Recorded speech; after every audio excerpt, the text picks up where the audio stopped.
जी दोस्तों, आज हम बात करेंगे कि कनाडा में पर्सनल फाइनेंस से रिलेटेड सबसे इम्पोर्टेंट नॉलेज क्या है, जिसका आपको जानना बहुत बहुत बहुत ज़रूरी है अगर आप चाहते हैं कि आप किसी फॉर्म की फाइनेंशियल फ्रीडम अचीव कर सकें। वो है primarily different kind of investments account जो कि कनाडा में एग्जिस्ट करते हैं और गवर्नमेंट ऑफर करती है। ये अकाउंट्स हैं DCPP, ये है RESP, RRSP, TFSA और इसके अलावा अनरजिस्टर्ड अकाउंट। सो DCPP, RESP, RRSP, TFSA जो है ये रजिस्टर्ड अकाउंट हैं और बाकी जो हैं वो अनरजिस्टर्ड अकाउंट होते हैं। अच्छा, मैं सब समझाऊंगा कि ये होते क्या हैं और जो मैं मेन बात करूंगा कि ये होते क्या हैं, प्लस अगर आपके पास एक एक्स्ट्रा डॉलर है तो आप पहले कहाँ इन्वेस्ट करें। पहले अपने DCPP में इन्वेस्ट करें या RESP में करें, RRSP में करें, TFSA में करें। पहली बात तो ये कि बहुत से लोगों को नॉलेज ही नहीं होती कि अकाउंट्स एग्जिस्ट करते हैं, स्पेशली वो लोग जो नए इमिग्रेंट्स होते हैं। मेरे साथ भी ऐसे था, जब मैं नया आया था मुझे नहीं पता था कि अकाउंट्स सारे एग्जिस्ट करते हैं। So I had to study them, check out, talk to people और फिर इवेंचुअली मुझे समझ आ गया कि अरे ये अकाउंट्स एग्जिस्ट करते हैं। अच्छा, दूसरा चैलेंज क्या होता है कि जब भी आपके पास $1 एक्स्ट्रा आपने सेव किया है तो आप इनमें से किस अकाउंट में डालें, किस अकाउंट में डालने से आपका रिटर्न मैक्सिमाइज होगा। तो इस वीडियो में मैं वो रिटर्न मैक्सिमाइजेशन के पॉइंट ऑफ व्यू से आपको समझाऊंगा कि किस अकाउंट को पहले यूज़ करना चाहिए। अच्छा, इसमें लोगों की बहुत सी पर्सनल कंसिडरेशंस भी हो सकती हैं कि यार मुझे जो है वो पैसा सिर्फ 1 साल के इन्वेस्ट करना है, या मुझे पैसा अगले 10 साल के इन्वेस्ट करना है, 20 साल के लिए करना है, या मुझे पैसा जो है वो फॉरन रेडी अवेलेबल चाहिए। सो वो सारी पर्सनल कंसिडरेशन मैं इस वीडियो में नहीं हैंडल करूंगा। इस वीडियो में मैं सिर्फ आपको बताऊंगा from return maximization point of view कि अगर आपके पास कोई भी रोक नहीं है इन टर्म्स ऑफ कि आपको पैसा कब निकालना है, कब डालना है, कितना डालना है, और आपके पास लिमिटेशन सिर्फ ये है कि जब भी एक्स्ट्रा डॉलर आता है तो आपके जहन में सवाल आता है कि यार ये एक्स्ट्रा डॉलर मैं कहाँ सेव करूँ, कहाँ मेरा रिटर्न सबसे ज़्यादा आएगा, तो वहाँ जो है हम इन्वेस्टमेंट हमको करनी चाहिए। तो मैं आपको ये समझाऊंगा कि वो कौन सा अकाउंट है जो कि मोस्ट इंपॉर्टेंट है और उस अकाउंट में आपको कितना मैक्सिमम करना चाहिए, बिकॉज हर अकाउंट की एक वो रिटर्न मैक्सिमाइजेशन की लिमिट भी होती है। किसी अकाउंट में आप जो है वो ज़्यादा पैसा डाल सकते हैं और वो रिटर्न मैक्सिमाइज करता रहेगा, और कुछ अकाउंट्स ऐसे होते हैं जिसमें जब तक आप पैसा डाल रहे होते हैं वो रिटर्न मैक्सिमम कर रहा होता है, मैक्सिमाइज कर रहा होता है, और फिर एक टाइम ऐसा होता है कि वो रिटर्न डिमिनिश होना शुरू हो जाते हैं। सो मैं आपको वो टिपिंग पॉइंट भी बताऊंगा क्योंकि वो भी बहुत इंपॉर्टेंट है फॉर यू टू नो कि यार रिटर्न मैक्सिमाइज कहाँ तक होता है, आप वहीं तक इन्वेस्ट करें। अच्छा, इसमें एक और चीज़ ये कि जो रिटर्न का कंपैरिजन सेट है वो मैं लूँगा S&P को। S&P इसलिए क्योंकि S&P बहुत एक स्टैंडर्ड इन्वेस्टमेंट जो है व्हीकल है इन नॉर्थ अमेरिका, और वो पिछले 15, 20, 30 सालों में जो है एवरेज 10% रिटर्न देती रही है।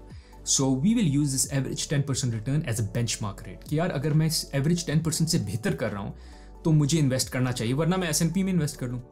अच्छा, इसमें एक और बात, जब मैं इन्वेस्टमेंट की बात करूँगा, बिकॉज ये डिफरेंट अकाउंट जो हैं वो कुछ बेनिफिट्स देते हैं, उस बेनिफिट के अलावा भी आप जब पैसा इस अकाउंट में डालेंगे तो आप इन्वेस्ट कर सकते हैं।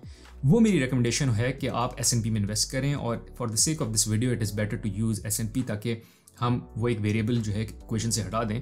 S&P over past 30-40 years has been given 10% return on average. So we will use that return average in my calculation, in my numbers. अच्छा, पहले आ जाता है the most important vehicle for you to invest or the account for you to invest is DCPP. ये कहलाता है Defined Contribution Pension Plan. ये offer होता है आपको आपकी कंपनी के थ्रू।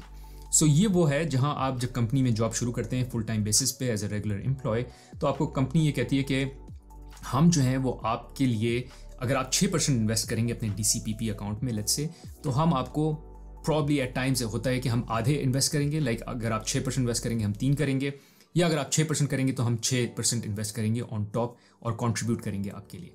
अच्छा, 6% लाजमी नहीं, ये 3 भी हो सकता है, 4, 2, 1 कुछ भी हो सकता है, depends on the company, but on average मैंने देखा है कि it's around 6%। So they expect you to invest 6%, and then on top there are certain company जो कि आधा इन्वेस्ट करती हैं और देयर आर सर्टन कंपनी जो कि पूरा मैच करती हैं। अच्छा, जो मैचिंग है ये फ्री मनी है। फ्री मनी इसलिए क्योंकि अगर मैं ये इन्वेस्टमेंट ना करूँ अपने DCPP में तो पैसा नहीं आएगा, और अगर करूँ तो ये पैसा मुफ्त में आएगा मेरे पास। ये 6% इन्वेस्टमेंट उस अकाउंट में कंपनी डाल देगी। तो अगर मैं लेट्स से मेरा 6% जो है मेरी इनकम का वो लेट्स से $1000 बनता है, और मैं $1000 जब इस अकाउंट में डालूंगा तो कंपनी $1000 मेरे अगेंस्ट इस अकाउंट में भी डाल देगी, जो कि मेरा पैसा होगा। ऑब्वियसली मैं उसको निकाल नहीं सकता उस वक्त, ये मेरा रिटायरमेंट प्लान है, बट वो $1000 दे देगी। तो ये फ्री मनी जाने नहीं दीजिएगा, ये बहुत इंपॉर्टेंट है, और ये दिस इज लाइक 100% रिटर्न। तो मैंने अगर $1000 डाला तो कंपनी $1000 ऑन टॉप डालेगी। This is 100% return. 100% रिटर्न कहीं नहीं मिलता, कहीं नहीं मिलता। आप अपना बिजनेस शुरू कर लें, आप कुछ कर लें, मिल जाता है, लेकिन it has to be really a fluke for you to get that. या कोई ड्रग मनी हो या कुछ ऐसा बिजनेस हो जिसमें आपको 100% रिटर्न मिल जाए, but 100% return on day one कहीं नहीं मिलता। सो ये पैसा इज़ अ नो मिस। अगर 6% की लिमिट है तो मेक श्योर आप 6% तक मैक्स करें उसको। अच्छा, सवाल ये आता है कि क्या मैं 6% से ज़्यादा डालूँ नहीं डालूँ। उस पर मेरा पॉइंट ये है कि इसके बाद रिटर्न मैक्सिमाइजेशन खत्म हो जाती है। बिकॉज अगर आप 7% डालेंगे और कंपनी सिर्फ 6% ही डाल रही है क्योंकि वो आपका पहला 6% मैच कर रही है, दैट्स इट। वो एक्स्ट्रा जो आप 1% डाल रहे हैं उस पर आपको और रिटर्न नहीं मिल रहा, तो उसकी रिटर्न जो है वो मैक्सिमाइज नहीं हो रहा। सो आई वुड रिकमेंड कि आप वो 6% जो मैक्स है या जो भी है एक्स नंबर, वो मैक्स जो है पूरा करें।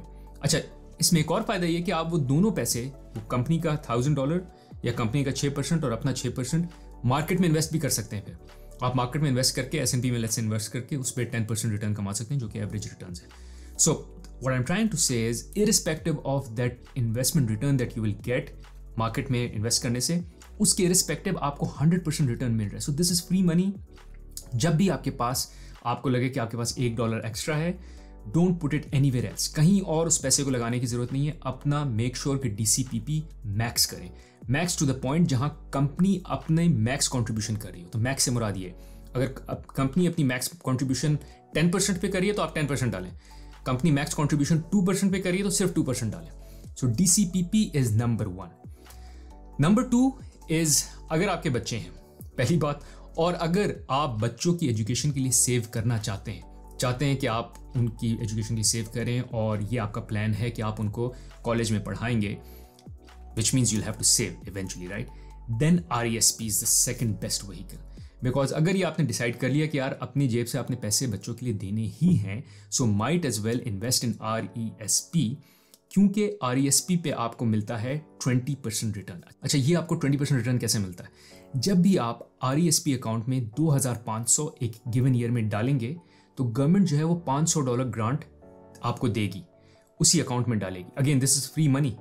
जैसे ही आपने $2500 $2500 उस अकाउंट में सेव किए, जो कि अगेन फर्दर इन्वेस्ट भी हो सकते हैं, तो गवर्नमेंट जो है वो $500 आपको ग्रांट करेगी।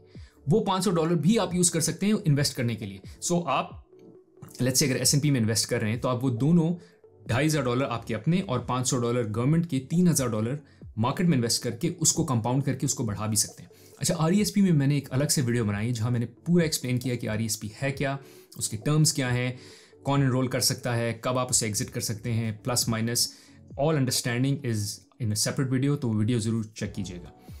बट यहाँ आपको मिल रहा है 20% रिटर्न, विच इज़ मैसिव।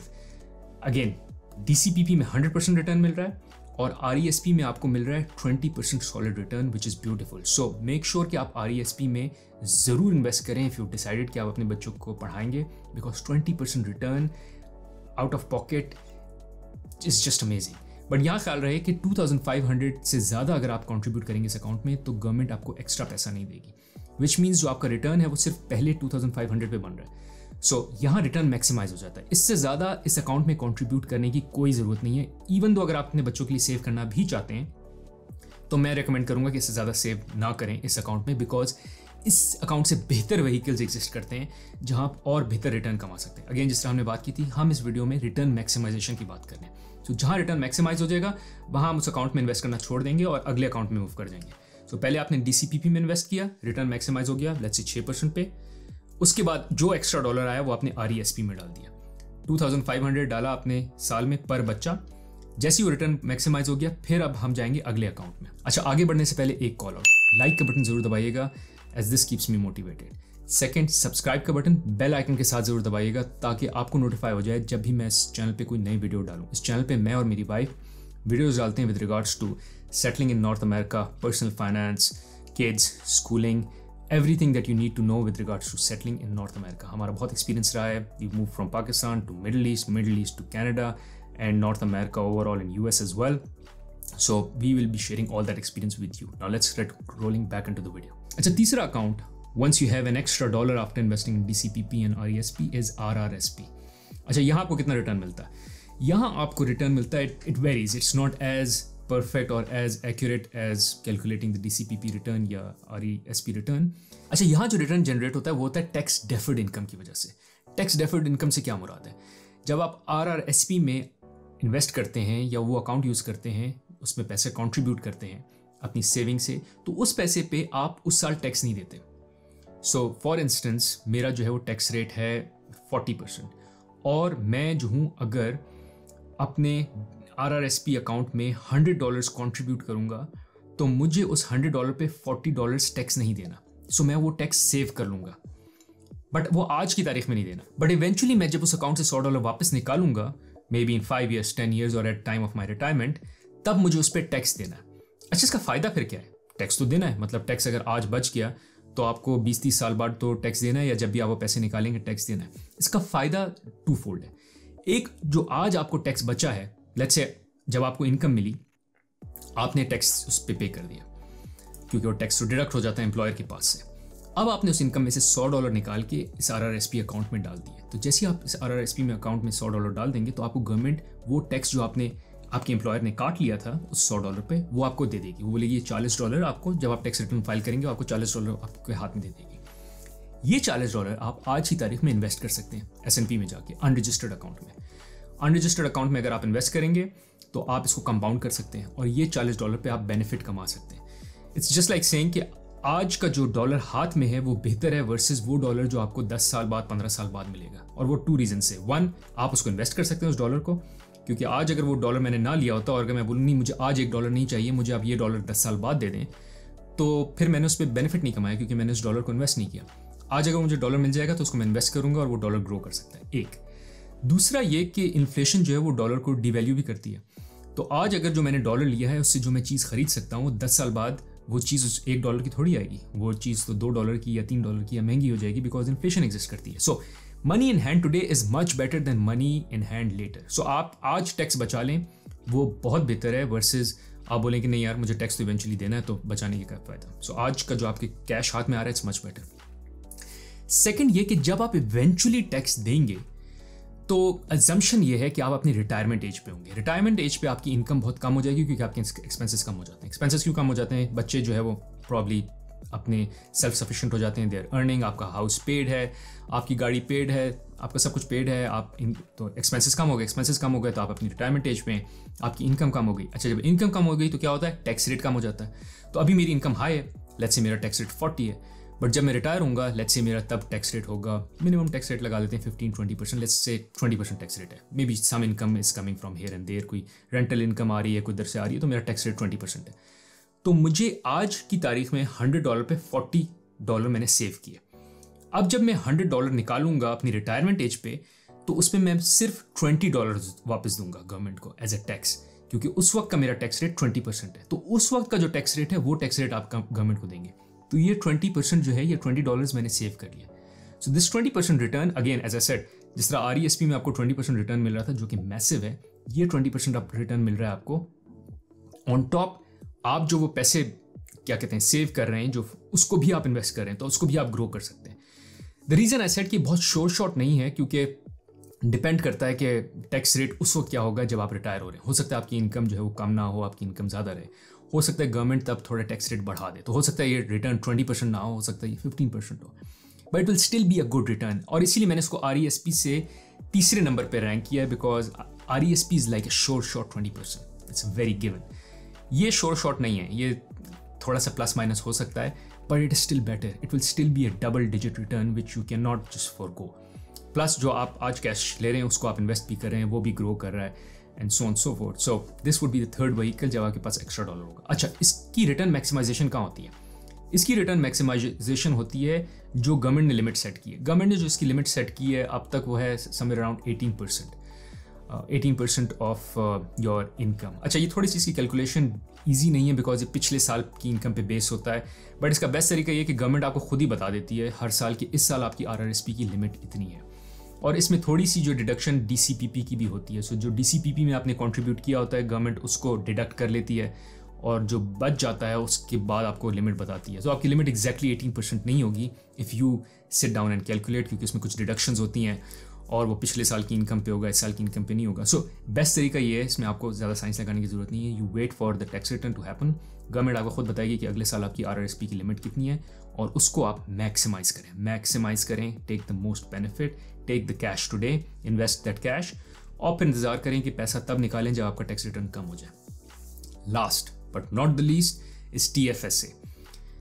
जब आप DCPP में इन्वेस्ट कर चुके हो, RESP में कर चुके हो, RRSP में कर चुके हो, extra $1 that you are getting और saving, invest in TFSA। TFSA जो है वो टैक्स सेविंग अकाउंट है। इसमें होता ये कि आप जो भी पैसा कंपाउंड करते हैं, जो भी पैसा आप रिटर्न कमाते हैं इस पर, लेट्स से मैंने $100 डाले, उस पर 10 S&P में डाले, $100 इस अकाउंट में डाले और उस अकाउंट में मैंने S&P में इन्वेस्ट कर दिया उस $100 को, बिकॉज यू कैन चूज़ कि आपने इस अकाउंट में जो पैसा डाला है वो आप कहाँ इन्वेस्ट करेंगे, स्टॉक मार्केट में। तो मैंने S&P में डाल दी, उस पर 10% रिटर्न मिल गया, तो वो अगले साल हो गए 110। अब अगर मैं वो $110 निकालता हूँ तो मुझे वो एक्स्ट्रा $10 पे कोई टैक्स नहीं देना। जो $10 मेरा गेन है उस पर कोई टैक्स नहीं देना है, टैक्स फ्री है, तो I can just take that money out. अच्छा, इसकी लिमिट जो है वो समवेयर अराउंड 6,000 to 6,500 अब तक है, बढ़ती रहती है इसकी हर साल। तो उस लिमिट को मैक्सिमाइज करें अगेन, बिकॉज इसके बाद जो व्हीकल्स हैं वो सारे टैक्स व्हीकल्स हैं। तो अब तक जो भी टैक्स का बेनिफिट मिल रहा है वो टैक्स का बेनिफिट लें, वो कंपाउंडिंग पे जो आपको टैक्स का बेनिफिट मिल रहा है, और उसको मैक्सिमाइज करें। अब इसके बाद अगर कोई एक एक्स्ट्रा डॉलर आपके पास आता है जो आप सेव करते हैं, उसको और कोई ऑप्शन नहीं है in terms of return maximization, but उसको अनरजिस्टर्ड अकाउंट में डालें और वहाँ इन्वेस्ट करें। वहाँ होगा ये कि आप अनरजिस्टर्ड अकाउंट में जब डालेंगे तो आप सिंपली S&P में इन्वेस्ट कर देंगे, बट जो गेन आएगा उस पर आपको टैक्स देना पड़ेगा, जो डिविडेंड इनकम आएगी उस पर आपको टैक्स देना पड़ेगा। अच्छा, एक और बात, TFSA में जो डिविडेंड इनकम आ रही है उस पर आपको टैक्स नहीं देना, उस पर भी टैक्स नहीं देना। सो डिविडेंड इनकम भी टैक्स फ्री है, कैपिटल गेन भी टैक्स फ्री है, जबकि अनरजिस्टर्ड अकाउंट में आपको डिविडेंड इनकम पे भी टैक्स देना है और कैपिटल गेन पे भी टैक्स देना है। इसमें अच्छा तरीका ये कि जो भी आप अनरजिस्टर्ड अकाउंट में डालें उसको तब सेल करें जब आपका टैक्स रेट कम हो। Don't sell it today. So if you are high tax now, don't sell it today, ताकि उस कैपिटल गेन पे आप कम से कम टैक्स दें। तो टुवर्ड्स योर रिटायरमेंट ही उसको सेल करें तो बेहतर है, ताकि आपको कम से कम टैक्स देना पड़े। Anyways, just to summarize, DCPP free money, do it now. RESP, you get free money from the government, do it now. Third comes RRSP, उसमें टैक्स डेफर होता है और टैक्स तब आपको देना पड़ेगा जब आपका टैक्स रेट कम होगा, plus you get the cash now, do it. Then comes TFSA, उसमें आपको बेनिफिट है कि जो भी आप इंटरेस्ट कमा रहे हैं, जो भी रिटर्न कमा रहे हैं, उस पर आपको टैक्स नहीं देना। That's the fourth one. And fifth is an unregistered account. अच्छा, ये जो 3 अकाउंट है जो कि हैं RESP, RRSP और TFSA और ऑल्सो अनरजिस्टर्ड अकाउंट, ये सब आप खुलवा सकते हैं किसी भी ब्रोकर के साथ। जो ब्रोकर मैं यूज़ करता हूँ उसका नाम है क्वेस्ट्रेड, वो एक ऑनलाइन ब्रोकर है और उसका लिंक जो है मैं डिस्क्रिप्शन में छोड़ दूंगा इस वीडियो के। आप उस पर क्लिक कर सकते हैं और उस ब्रोकर के साथ रजिस्टर कर सकते हैं। It is very seamless bye the वे। वहाँ आप सिर्फ ये अकाउंट्स ही नहीं खुलवा सकते, बल्कि उन अकाउंट्स में जो इन्वेस्टमेंट है वो आप सिर्फ कनाडा में नहीं, आप कनाडा के बाहर भी कर सकते हैं। बिकॉज मुझे जो है वो इंटरेस्ट होता है ज़्यादा US की स्टॉक मार्केट में, बिकॉज वो ज़्यादा आउट परफॉर्म करती है कनाडा की स्टॉक मार्केट। सो इस ब्रोकरेज हाउस के थ्रू मैं US की स्टॉक मार्केट में भी इन्वेस्ट कर सकता हूँ। तो आप ये सारे अकाउंट्स RRSP, RESP, TFSA और अनरजिस्टर्ड अकाउंट उस ब्रोकर के साथ ऑनलाइन खुलवा सकते हैं। इट्स वेरी सीमलेस, बहुत आसान है और कुछ मिनटों में जो है वो अकाउंट आपका बन जाएगा। सो आप लिंक यूज़ कर सकते हैं जो मैं डिस्क्रिप्शन में छोड़ूंगा इस वीडियो के। होपफुली इस वीडियो के बाद आपको DCPP, RESP, RRSP, TFSA की कंप्लीट समझ आ गई है, और अगर आ गई है, this is all you need to know with regards to personal finance in Canada. अच्छा, बाय द वे, जिस तरह मैंने RESP पे एक अलग से वीडियो बनाई है, मैं TFSA, DCPP और RRSP पे भी अलग से वीडियो बनाऊंगा जहां मैं एक्सप्लेन करूंगा in detail eligibility, criterias, all the nuances. So make sure you like this video or also subscribe to the channel ताकि जब वो videos मैं upload करूं so you can see them on in almost real time basis. So thank you.